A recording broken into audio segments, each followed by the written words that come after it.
Things just heating up here in the Blizzard Arena. Obviously here in Los Angeles. The hometown team needs a W. They definitely got the guns. Yeah, I respect that. Don't get me wrong. I'm all about them gains, but the Valiant just need a win. Yeah, same. I'm all about the games. Yeah, you like the proteins, you know, you like all that stuff. Yeah, this guy, he's into it. All right, let's talk about their opposition, because I think they're, to be honest with you, just a little bit more exciting right now. The Vancouver Titans come into this game on a hot streak, and there's no doubt about it. There were high expectations for this team coming into the Overwatch League, but Bumper has been leading from the front, man. This guy's a nut. Yeah, I mean, you see #1 in hero damage in Reinhardt, win rate following the first elimination. So he's first. So when he gets the first elimination, they win 100% of those team fights. I believe it's around 11 total fights that's happened. But then you also see first death. I think it was 15, actually. Yeah, and so I mean, you see, like, when he dies first, not able to win a lot of those fights, most likely they're backing out. When he gets those first picks, they're very effective 100% of the time. That's so fascinating. That stat really shows how much of a centerpiece that Bumper is on this team. Now, different teams put different emphasis on that main tank player. For some, you know, they use them obviously to charge up the Zarya shields. Reinforce knows all about that. They also, you know, often use the, you know, in more teams that prefer to play Winston in their 3-3. It won't be like such a centerpiece. It'll be more of a lower economy tank player. But let's talk about some of the other people on this roster. I think the flex support matchup is also fascinating here. Izzyaki, Matt, his team struggled, but he has really risen above. He's definitely shone on a roster that has had a rough few weeks. He's been like one of the only bright spots really for the Valiant thus far. And then Twilight on the other side has been a feast. You know, just like we have so many strong flex supports in the league this year. Like you know, last year you had a really nice crop at the top. You know, it was pretty clear to see who was the best. But this year, so many. I mean, look at the numbers for both of these players. I mean, the hero damage is insane. Final blows really high for Twilight, almost. My favorite stat between these two, though, is that Izzyaki actually has the lowest first death rate in team fights of all Zenyatas. Twilight has the highest first kill rate in team fights of Zenyatas. So one's a survivalist, one is definitely aggressive, looking to get that damage done. That's a sick matchup. I guess you've got two sides of the same coin. But now it's time to welcome the home team back to the stage. They need a W, ladies and gentlemen. Let's big them up. Welcome, the Los Angeles Valiant.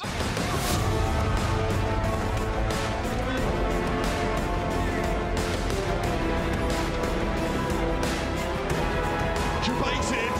I was like, yeah. Ah, you look. I'm pretty sure I know where I live. Yeah, it's not Vancouver. That ain't it.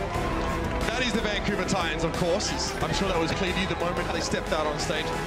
Yeah. Like we said, a huge amount of hype surrounding this roster. I think Salome Soe's a very interesting player. We often seem to be a huge part of the big self-destruct, Graviton Surge, Shatter setups. Everyone on this team is so good and crisp and clean at getting those big team fight wins. I think the thing that surprised me the most is that they have all this hype coming into Overwatch League. They get here a little bit late. You know, they don't have as much scrim time as a lot of these other teams. It's like, oh, are they going to be able to just come in and just start beating these teams that had all the experience and teamwork last year? So far, so good. They've been sick, man. All right, fam. This time it's for real. Let us welcome to the stage the Los Angeles Valiant. Perfect.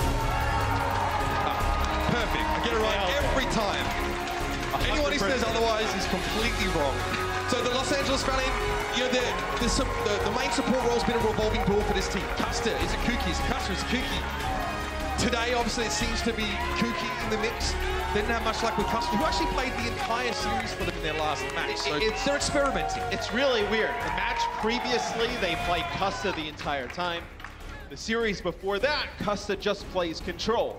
So now we've gone to like their week 1 version where Kooky is now playing 100% of the time, at least from what we've seen here. You know, he's playing the first Control, but he's going to be playing their main support. So I just don't know really what the Valiant get out of this. We have like making all these changes. Yeah. In all fairness, week 1 for the Valiant was actually very good. I mean, they lost the 2 map 5s against very strong teams at the time. Fate looked very good. Space looked exceedingly strong on the Diva roll. He ate a heck of a lot of grabs specifically. Korea, we've seen him on the Zarya, putting out huge amounts of damage in their last match against the Toronto Defiant, which was another close one. To be fair, the Valiant, obviously without a win, they haven't looked like really poor, like a winless team. They've had some really strong moments, a good game against New York, a close game against the Spark. They just haven't really been able to get over the hump. And I don't know if they're going to be able to do it here. No, it's a large hump to get over. Yeah, this is going to be difficult. More like a mountain. I think they might need a Sherpa to get over this particular hump, man. Anyway, here's your map set, ladies and gentlemen, brought to you by Toyota. And again, keep an eye on that first map. Nepal is where it begins here. Remember, this is normally the map the Valiant would have Custer in for. However, the change up in the support role likely isn't going to be the deciding factor for this team. Both players have shown strengths and weaknesses alike. We really need to be looking towards the tank line and make sure those support ultimates aren't layered over. Now, we did see that a couple times with Custer and Izzyaki last week. When we see Soundberry and Transcendence at the same time, it's rarely a good reason for it. I think it's more of how do the Valiant deal with the aggression of Vancouver and specifically Bumper. Really aggressive. Like, he makes a lot of plays where I'm sure there are other Reinhardts in the league who go and they watch, and they're just like, where is he going? Like, what is he trying to do here? Remember, when Bumper gets the first kill, 100% of the time, Vancouver have won a fight. However, if they lose him early, it's a double-edged sword. You get Fate low. And he's got to chill in the corner right now.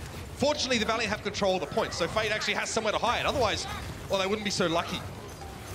The Discord Orb made it a little bit tough for Fate to hang around. He's trying to keep his shield in a position that he can actually use it in these fights. You see, he keeps it. Oh, he gets pooped in to the Titans. Looking like they were trying to chomp him up pretty early on here, but the Valiant are trying to twinkle toes their way out of this one. Bubble, give it over towards Fate there, just got fairly low. He's down to half Bumper. He's missing. Both main tanks are traded out. Salome Soe very well charged up. The sound barrier is already drawn forward for the Valiant. Late Transcendence in the fight. Salome Soe forced to back away. You get stunned up, but Kareem was removed by Haxal. Player advantage now for the Vancouver Titans. And the Valiant didn't even take the point in the first place, so it's not like they're getting percentage in a long fight. Vancouver Titans get themselves out of that position. No, they're going to push forward. They're going to get the kill onto Izzyaki, so that'll force the Valiant to wait even longer. So, you know, they used the grab to just take Kareem out, as Kareem did have a ton of charge. They probably knew he had a grab of his own. Salome Soe comes up with 5 eliminations in the first fight. 33% of all their damage. A lot of damage being spread, and we were on board with him. We saw how much charge he was toting. However, the Valiant now have a Graviton, whereas the Vancouver Titans won't, at least for the next couple of moments. We'll see how quickly they can build it up. Bumper tries to go for the Earth Shatter there, and it will be a nice little stun on Kuki in the backline. Slime gets a sound barrier now as Izzyaki just finishes off with his Transcendence. Graviton Surge. Fate has the shield up for this one. It's not enough to keep Agilities alive, though. Haxal is able to get him through the shield and then find Fate immediately after. Salome Soe on cleanup duty once more. It's just, how do you deal with this aggressive play style? Like, they're just, like, it seems chaotic when you watch it, but they have so much experience playing together that it's not, like, it looks really unorganized, and you're just like, the Reinhardt's just running past people, just beelining it towards the enemy's end. You're like, the hell's going on? But the only player with the death, despite Vancouver being so aggressive, is Bumper. Yeah. And that's maybe not a huge shock. They use him as a battering ram, as a blunt object in many of these fights. Slime trying to get the boot forward on Fate there. He was stunned up briefly. Now it's going to be the rally from Agilities. Fate does have an Earth Shatter, but he's struggling to find a good spot to use it. Those pillars are blocking line of sight. It's making it a hard ult to hit. Look at Slime just propel his team forward with a speed boost and with a Transcendence in play. Fate is going to struggle big time. Vancouver Titans win one more, and they go to 86%. The Valiant have one more fight if they're lucky. But Space dying so late, it's going to be so brutal. And Fate is like in the worst position a Reinhardt could be in, just moving backwards with the shield up, just praying to stay alive. Fate might actually have to be the one who touches here. He's in the top left from Salome Soe's perspective. He can't get there.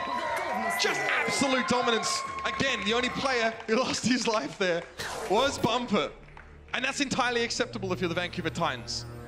I mean, I know the first point here, you have the Valiant only picking up like one actual elimination, just one kill. That's the one death to Bumper. And it's Vancouver pumping out 8,000 more damage than the Valiant there. Which is about 40% more. It's a lot. It's nuts. So we move forward. I just love Bumper there on camera earlier on. I apologize to his team probably for feeding. Sorry guys, for the delayed once. Sometimes it just be like that. You see Winston come out on this point. You know, Reinhardt, very static, a lot of opportunities for Lucios to just boop them into the pit. I mean, around the point. They love it, right? Lucios can go access so many parts of this map and then swoop down secure these stuns. Puckett needs to be careful, he's forced to back out, but he gets out pretty cleanly in all fairness. Bubble given by Salome Soe, definitely elongating his lifespan, but Huxel gets one over first. Kuki was a little bit too close to Salome Soe there, and Achilios went over the edge. Slime shutting it down there. Kareem also falling to his hand, and in a fight the Valiant otherwise should have won. They got the first pick, Matt. It gets turned on his head. Yeah, and at that point, you know, both of the tanks for the Valiant were actually still alive. Both Fate and Space trying to put some pressure onto the backline. Bumper just jumps right for his Yaki, just jumps right on top of him. Loses line of sight of his tanks, so you have no healing coming in from that Zen, and you get all those kills picked up. Vancouver doesn't lose any of their supports there towards the end. Bumper will just sit around the corner there, a little bit of a tickle. Fate already taking a lot of damage, and Kareem pushing forward even after using his bubble was at about half. Look at him getting knocked back there. Slime almost giving up his life to attempt to knock some Valiant players off the map. But here's that Graviton Surge now. In comes Bumper, dropped in, he got a bubble as well. Gonna give everyone a bit of a tase. And the Valiant haven't touched the point yet. They've been forced to fight off to the side, and they've been losing the straight 6v6 every time. How many teams do you see take team fights where Vancouver was fighting right there? You usually see, like, if the other team's gonna speed boost, maybe they play in their own corner around by their mega health pack. Vancouver just jumps and they meet them right by where the health pack would be to the right, like this little cut. Look, the more time the Valiant spend fighting on this left side, the less time they're spent trying to actually capture the point. Here's a primal rage from Fate. Now, you'd think the Titans are in a bit of a dangerous spot for that one, but they move up. Graviton Surge now from the Valiant just to hold them in place, and primal rage from Bumper. You can see he's getting very aggressive. There's no way Kareem's getting away with that one. Bumper, he might have more work to be doing here. Over the edge, Kuki punishes though, double from him. Johnny and Bumper go over the edge, and the self-destruct helping secure. Sound barrier now for the Vancouver Titans. For 3 players, they still want to expend this ultimate, which is bizarre to me. They still want to try and fight Fate. The healing's got to be there, or is it? Somitsu shuts him down. The Valiant still haven't taken the point, and they're being forced to pay so much for this fight. With 3 players, the Titans hold them at bay. And the Valiant don't get a chance to step onto the point. It's 87-0. Since Vancouver took the point, the only person we've seen step on it is Space there just to get back. We haven't even seen a fight near the point. Now the Valiant, they're going to be forced to go out here and fight on the point. No one in their right mind takes a fight there with a sound barrier. That's astounding to me. Slime, oh, it's the Achilles over the edge. Later. Never transcendence to use, but I still need the presence, the body on the point, even the healing now being lost. Oh, God. This is pretty one-sided. It's about as much as you get. For a struggling team right now, like the Valiant, this is one of the worst matchups in the league you can have right now is Vancouver steamroll through map number 1, Mitch. Not too close. This is the first Vancouver game that we've gotten to cast, man. I have to admit that I wasn't even ready for this level of dominance. Fantastic showing from Vancouver. Real good understanding of when they can take a fight and when they have to leave it. Usually the latter just doesn't seem to occur to them at all, but that's map 1 for the Titans. Woo, we'll see you after the break. The Overwatch League is powered by Intel. Game, record, stream without compromise on Intel Core i7. And by Omen by HP, the official PC and display of the Overwatch League.